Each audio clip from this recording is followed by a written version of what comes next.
السلام عليكم، كي دايرين؟ اش اخباركم؟ تنتمنى تكونوا كاملين بخير وعلى خير وفي الاحسن الاحوال يا ربي.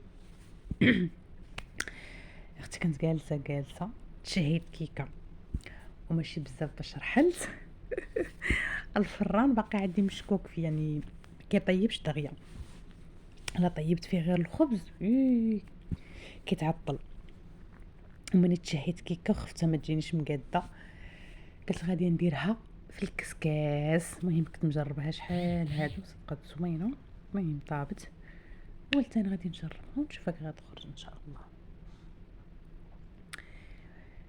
ايوا هانتوما معايا. المهم غنصيب غير كيكه عاديه، وبنتي في ايدي ما خلاتنيش، ما بغاتش تهبط بسلامتها، قالت لك ويك ويك. شديني حطيتها بزاف، عقبت حطيتها بزاف، داكشي كنبقص في البيض بايد وحده، غدا عقبت حطيتها وكملت. والكيكه عاديه يعني، المقادير لي اكثريه تاع الناس كيديروها عادي: 3 البيضات، كاس زيت وكاس سنيده وكاس حليب. قلبت نسحب عندي الحامض ولا الليمون، ما لقيت والو. درت غير الحليب وخميره كامله درتها، ودرت فانيلا ودقيق حسب الخليط. المهم هادشي اللي درت فيها. صافي تكانت لي على كيكه. تكانت من شحال هذا وانا بغيت كيكه، تشهيت كيكه، ولكن ما الفران بقى معكزني في الاخر، عقب درتها في الكسكاس. ما عندي ما ندير. حد نهار كنت مشيت عند خويا كان مريض ومرتو صايبات كيكه، مشيت شتا مصايباها كليت وما قدرش نبقى، كان خاصني نرجع للدار، حقاش كانوا الخدامه قال لي ضروري خاصك ترجعي باش طيبي لينا الفطور، بالاخص كان خدام معاه واحد جوج دراري يعني ما عندهمش عيالاتهم هنايا في ايطاليا، كاينين في المغرب يعني. طيبين الماكله في الدار. يعني غير بت مشيت في العشيه، بت وفي الصباح جيت. كنت بنقول لها عطيني كيكه اللي شاطت، ما قدرتش نقولها ليها. ايوا صافي. المهم درتها، طيب خلطتها وقديتها ودرتها في الطاوة مدهونة ودرتها في الكسكاس. غنغطيها بالكارطة، هاك يا ماما، غنغطيها بالكارطة وغندير فوقها الغلاقة. كانت عندكم شي غلاقة ثقيلة حطوها فوق، انا ما عنديش، درت غير الغلاقة تاعت الكسكاس نيت، وحطيت فوقها الغلاقة تاعت الطاجين ثقيل. هذا هو اللي درت فوقها باش ما تخرجش النفس. والطياب خدت تقريبا شي ساعة هكاك، شي ساعة ولا ساعة و10 دقائق. المهم عاد قلبت، عاد حليت عليها وقلبتها بالموس ولقيتها طابت. يعني مني سديت عليها ما حليتش عليها، ما قصتهاش حتى دازت هذيك ما عرفت الساعة والصرف. عاد قلبتها، عاد ستها طابت صافي، وعريتها وحيدتها وجبتها من المول. جبتها جبتها من المول. وبالنسبه للتزيين درت ليها غير شويه الكوفيتير تاع المشماش وكاوكاو. كاوكاو دقيتو غير فواحد المهيريز عندي تاع العود وصافي. داكشي ساهل. والكيكه جات رطبه، حشيشه. وانا درت خليت النص عادي والنص درت فيه شويه الكاكاو ومره، قلت باش ما تجينيش بيضه من الفوق. شتها القهويه.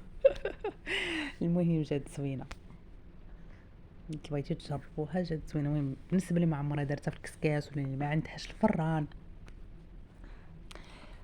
يعني بلا ما تقول ما عنديش الفران وتعكاز ويجيها العكاز، صافي تقضي الغرض في الكسكاس. حتى الكسكاس ماشي غير الكسكسو، نقدروا فيه حتى حاجه اخرى بحال الشكل تاع الطياب اللي تيعرفوا يطيبوا كيكه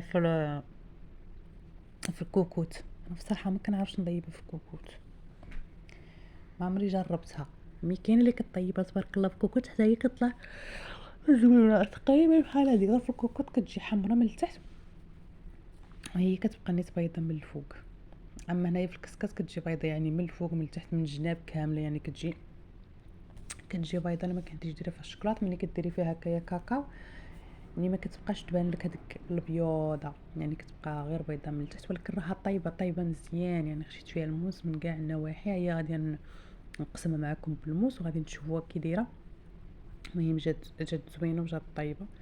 جات هي هذيك، الله يعطيني الصحه وصافي. المهم نشكر راسي. ياك علاش كنا نشكرك العروس، شكراتك امك وخالتك هي تاعتي انا. المهم كنت مصايبه واحد البرد تاعتي وصافي، وقضيت الغرض كليتها بقى سخون. خفتها قلت غير عندك ضرني كليتها سخونه. المشكله فاش تشهيتها صافي، تشهيتها وتقانت لي عليها. وغدا في الصباح غادي نمشي ندير التحاليل تاع السكر. الله يدير شي تاويل تاع الخير وصافي. مع درتهم اول مره خرجوا منهم الحمد لله مزيانين، وغادي نعاودهم تاني غدا وغادي نشوف على الله يخرجوا مزيانين يا ربي. نتمنى خير. عرفتي شدتني الكحبه. المهم هيا فاش خشمتها بالموس رطبه، يعني كيمشي الموس فيها دغيا رطبه، يعني جات رطبه ما نعاودش لكم. المهم جات زوينه وجه المذاق ديالها حتى هو زوين. هانتوما كما كتشوفوا في الفيديو، اصلا الفيديو مبطح راسو، يعني كلشي كيف يعني انا ندير لكم التصوير صورت غير بايدي، يعني عادي شاده بايد وكنخدم بايد. المهم قبلوا عليه وعلى التصوير ديالي وصافي. المهم كيما شفتوا كتبان يعني بيضه، يعني ماشي بحال الفرن، يعني كتجي كيكه حمراء من التحت ومن الفوق. في الكسكاس كتجي بيضه كامله. المهم هنا كيسالي الفيديو، وكنتمنى الفيديو يعجبكم. هاد الكيكه غير تشهيتها وما شدتش الفرن فاش طيبه، وقلت غادي نشاركها مع البنات بالنسبه اللي ما عمرها جربت في الكسكاس ولا سميتو كي غادي تخرج. والحمد لله خرجت مزيانه. وهذه تجربه مع الكسكاس، ونتمنى الكيكه تعجبكم يا ربي ويعجبكم الفيديو. وشكرا لكم بزاف.